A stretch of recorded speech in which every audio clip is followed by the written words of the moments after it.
Les rêves et leur interprétation. L'essence d'un rêve réside souvent en ce que le dormeur voit des choses qui seraient impossibles dans la réalité matérielle. Le rêveur voit en quelques minutes de songe de très grands événements qui se prolongent parfois même sur des années. Les grands rêves constituent la base du monde, disait le rabbin Kook. Ils en représentent les divers échelons. Les prophètes rêvent, les poètes rêvent tout éveillés, les grands penseurs rêvent de la réparation du monde, du tikkun olam. Et nous aussi, nous rêvons du retour de Dieu dans la résidence de Sion. Tout se passe comme si le rêve libérait le monde des douleurs emprisonnées d'une réalité sociale qui est souvent difficile. En ce sens, on peut dire que le rêve apporte une étincelle de spiritualité et d'élévation supérieure, voire même de prophétie, puisque d'après nos sages, le rêve c'est le 1/60e de la prophétie. Et surtout, ceci est vrai dans le monde qui nous entoure, qui est un monde cruel, dépourvu de rêves. Cependant, dans le processus onirique, il y a aussi des rêves qui sont des rêves d'angoisse, que nous appelons halom mav'it, qui sont aussi des manifestations de souffrance intrapsychique, voire même des signes manifestes d'un conflit intérieur à la personne humaine.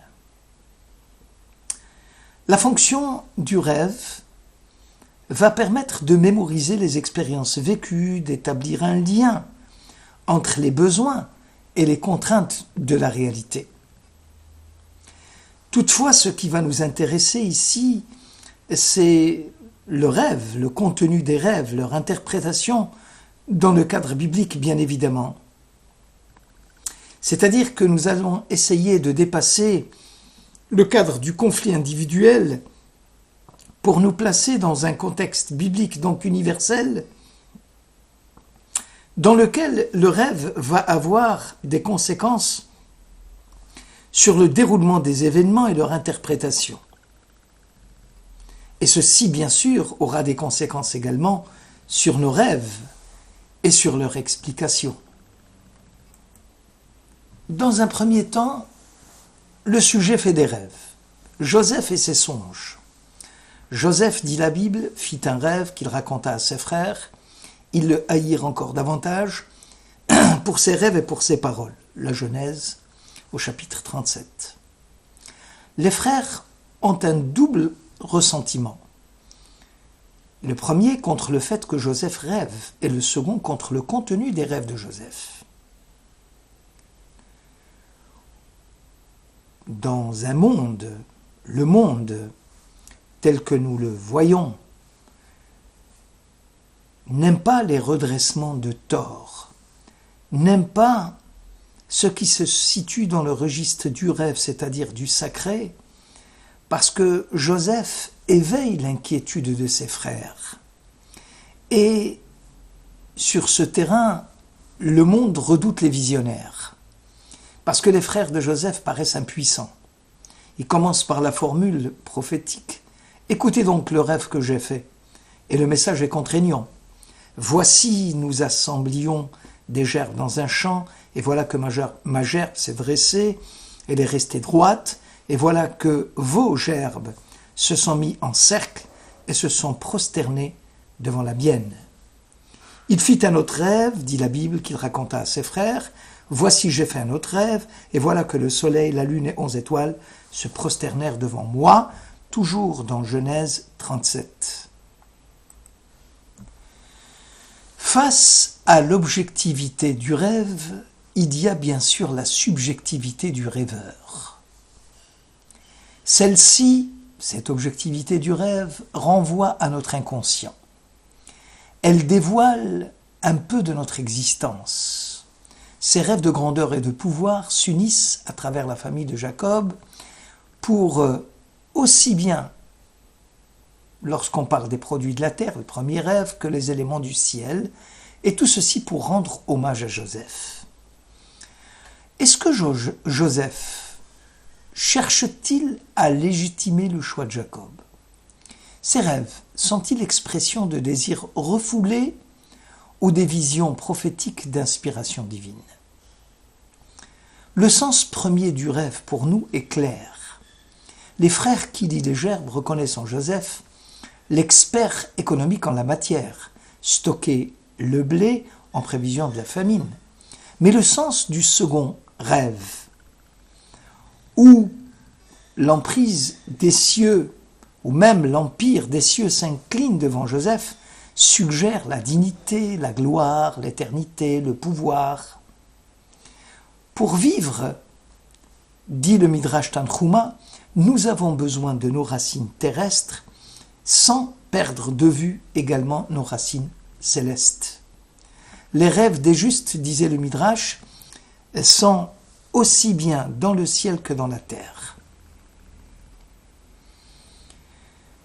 Pour qui dit rêve, il faut une interprétation. Donc l'interprétation des songes et la valeur de l'interprète sont importants. Un rêve, dit le Talmud dans Brachot 55, qui n'est pas interprété est comme une lettre qui n'est pas lue. Pour les rabbins, ce n'est pas l'interprétation qui suit le rêve, mais plutôt c'est le rêve qui s'adapte à l'interprétation. Aussi conseille-t-on de bien choisir son analyste et de ne raconter ses rêves qu'à une personne qui vous aime bien. Pourquoi alors ne peut-on pas livrer le rêve à un ennemi? Parce que celui-ci n'en retient que l'expression formelle. Le mouvement qui porte les mots lui échappe, parce qu'il n'est pas prêt à recevoir le message de l'autre. Le rêve est une lettre, c'est le message. La psychologie moderne a mis l'accent d'ailleurs sur l'inconscient comme étant une expression symbolique de la personnalité humaine. Mais le rêve ne peut se limiter à la personnalité du rêveur. Il met en cause l'interprète. Par son interprétation, il pourra arrêter ou accélérer le mouvement de la conscience qui a donné naissance au rêve. Le Talmud va replacer le rêve dans sa signification sociale, économique, et lui confère parfois même une dimension métaphysique. À travers l'inconscient, nous parvient, dit le Talmud, un signe d'un autre univers que la psyché humaine. La lettre est un message à notre intention. L'interprète a le rôle de décanter la part subjective et personnelle du rêve afin de faire ressortir la signification transcendante, générale, qui s'y ébauche. Concernant Joseph, il raconta son rêve à son frère, à son père, à ses frères. Son père le gronda en disant « Mais qu'est-ce que ce rêve que tu as fait? Viendrons-nous, moi, ta mère, tes frères, nous prosterner devant toi jusqu'à terre ?» Genèse 37. Le rêve revêt ici une signification. Mais la mère de Joseph, Rachel, n'est-elle pas déjà morte depuis longtemps? Alors le rêve peut-il être le produit de l'imagination? En fait, on ne saurait exiger d'un rêve qu'il soit entièrement fidèle aux éléments de la réalité qui le structure. La psychologie comme le Talmud se rejoignent. La première soutient que certains éléments du rêve sont absents et ont pour fonction de masquer la réalité. Le Talmud lui précise qu'un siècle auparavant, devançant Freud et la théorie des rêves, qu'il n'y a point de rêve qui ne comporte quelques éléments nuls et non avenus, dit le Talmud dans Brachot 15, 55a. La conception biblique du rêve élargit la démarche psychanalytique et lui confère même une signification plus générale.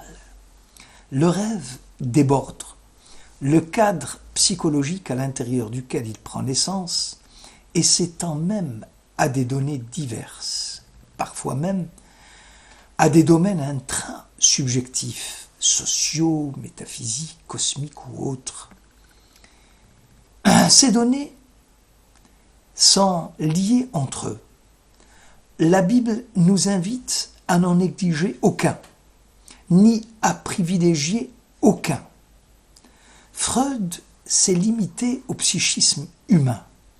Le rêve, dit-il, est un signe. Ce n'est pas seulement le résumé d'une expérience vécue, mais l'annonce de quelque chose qui survient. Or, ce message n'est qu'imparfaitement réfracté par la personnalité subjective du rêveur. D'où, dans le cas du rêve qui n'est pas prophétique, la présence d'éléments imprécis et faux. Ces éléments faux constituent la présence naturelle d'une censure. Elle a pour fonction de dissimuler ce que le sujet a peur de découvrir ou de manifester. Le rêve ici devient un travestissement du désir. Joseph n'a que 17 ans. Il nourrit l'espoir de voir sa mère vivante. Selon le Zohar, le rêve ne peut se réaliser que s'il comporte des éléments terrestres et célestes. Cette remarque rejoint une intuition centrale du judaïsme, celle de l'unité. On ne peut séparer les différents plans de l'activité humaine, c'est-à-dire l'imagination de l'action. Le projet qui anime Joseph ne se partage pas. Il va de son imaginaire à l'action. Il s'étend à l'économique et au métaphysique. Le destin de Joseph, c'est de proposer ici une vision globale de l'histoire, celle qui commande au soleil, celle qui rompt le cycle du temps, le monde des planètes, c'est-à-dire finalement, pour le dire en un mot, la rupture avec le déterminisme astral et la fatalité qui pourrait peser sur l'homme. Depuis notre ancêtre Abraham, nous savons que la vocation de la famille juive est de dépasser la nature, de développer la liberté humaine pour vaincre la fatalité. La réaction de Jacob est plus nuancée que celle de ses frères.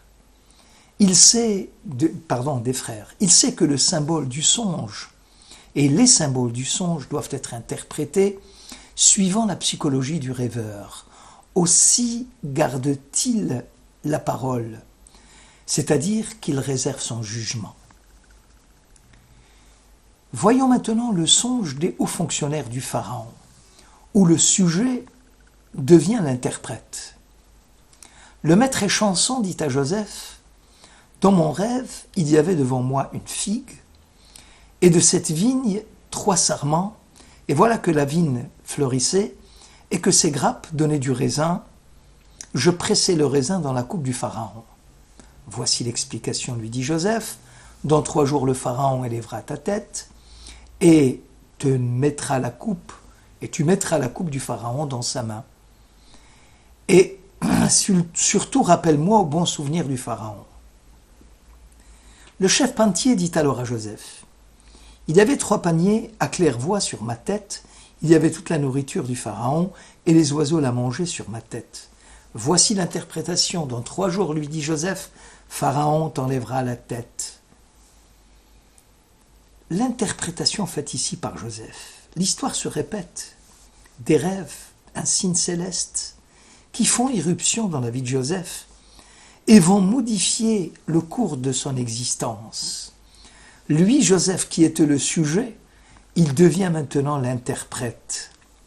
Chacun son rêve, la même nuit, chacun selon l'interprétation de son rêve.